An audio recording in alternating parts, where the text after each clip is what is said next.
Welcome to The Explainer.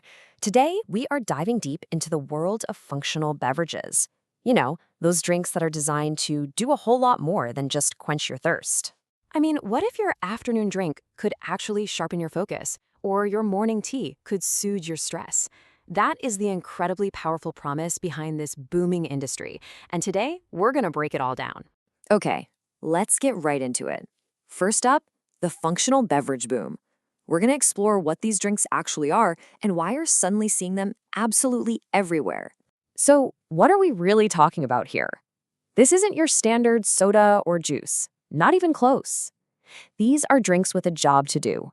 They are literally formulated with a purpose, packing in ingredients like vitamins, herbs, or probiotics to bridge that gap between nutrition and pure convenience. And believe me, this isn't some tiny niche market.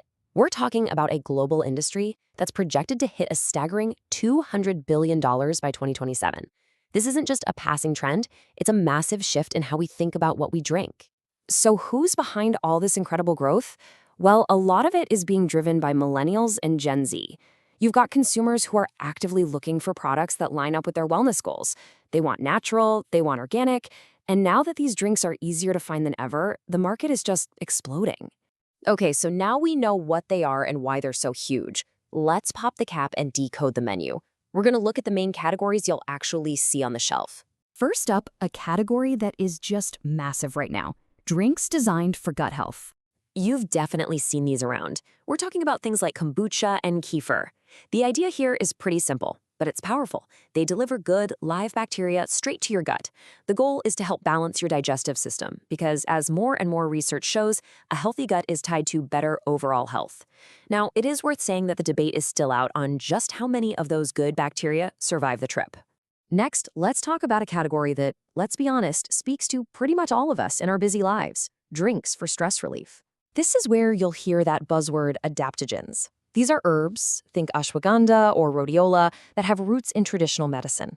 The claim is that they help your body adapt to stress.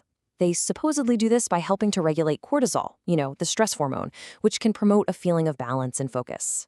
It's a really interesting concept, though the hard clinical evidence is still kind of playing catch-up to the marketing. And of course, you've got the drinks that are all about enhanced hydration. These are your post-workout heroes. They're packed with electrolytes, those essential minerals like potassium and magnesium that you lose when you sweat. Think about natural options like coconut water or those easy-to-use powders. The whole point is to help your muscles recover and restore your energy way faster than just plain water can, especially after you've really pushed yourself. All right, and finally, let's look at that super popular beauty from within category. And this is where you see collagen everywhere. Collagen water, bone broth, you name it. Collagen's the main protein in our bodies, and these drinks give it to you in a form that's supposed to be easy to absorb. The big promise? Better skin elasticity, stronger nails, and healthier joints. But, and this is the big scientific question, when you drink it, does that collagen actually make it to your skin and joints, or does your body just break it down like any other protein? The jury's still out. Okay, so with all these choices, how in the world do you pick one? This next section is your practical guide. Let's make you a smart, informed shopper. This part is so important. You have to read the label. What you're looking for are green flags, like organic ingredients and a low sugar count. And you want to watch out for the red flags, things like high fructose corn syrup, artificial flavors, and just a ton of caffeine that can totally cancel out any of the good stuff. So here it is, a simple 3-step process for the next time you're in that beverage aisle. Step 1, identify your goal.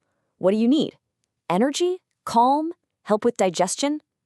Step 2, flip the bottle over and check those ingredients for the green flags and red flags we just covered. And finally, step 3, note the serving size.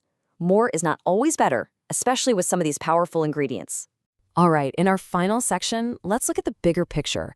How do you actually fit these drinks into your life, and what are the potential risks to keep in mind?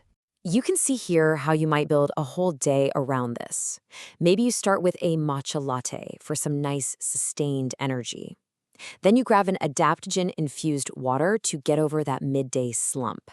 And you could wind down at night with a relaxing ashwagandha tea. It's really all about matching the function of the drink to what you need in that moment. Now, we have to be realistic here. You can't just down these all day long. Overdoing it can lead to side effects. Too much caffeine can give you the jitters, and too many probiotics might actually cause bloating. you've always got to check for allergens. And let's be honest, these drinks can get pretty pricey, so you have to decide if the benefit is worth the cost for you. And this really gets to the heart of it.